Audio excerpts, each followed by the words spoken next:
So here's how I approach writing an objective. First of all, I get the task that I'm assigned to write about. And today I've been asked to teach the students how to test public drinking water for safe pH levels. I determine the learning, and the learning is actually told to me what I need to do by the proficiency code that I talked briefly about in this lesson. It's a little b, which means they have to do it. They have to show that they know how to do it. And then the last piece of it is the standard, which is a 2 standard, which means they can get a little bit of help, but not a lot. All right? This is going to be an enabling objective because there are more than just one thing to do. So I'm going to write some enabling objectives, put them together.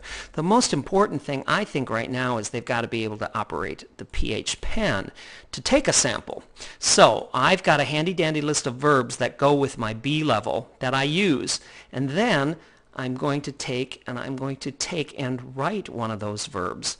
And after that, I'm going to take what it is. So I do know what I want them to do. I'm going to take and I want them to conduct, right here, conduct pH water sampling. So I'm going to put those two together.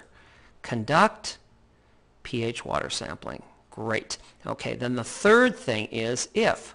What are they going to get? Well, let's see. They're going to have a pH pen. They're going to have some stuff to work with on that pH pen. And then they're also going to need some instructions to follow to make it work right. So those are the 3 things I think. Let's see. Yeah, that should be it. That should be all they need. So then I'm going to give them those things. Great. Now the last thing is how well. Well, like I said, my standard here is kind of dictated to me, and that's great. They can have some assistance, but not a lot. So here's what I is. I am going to help them once. They can ask me for help one time during this. So now, just like that, I've put together my objective. If I give you this, given a pH pen, collection materials, and operating instructions, I want you to do this. Conduct pH water sampling. And this is how well, with no more than one instructor assist. And there you go. I just wrote an objective.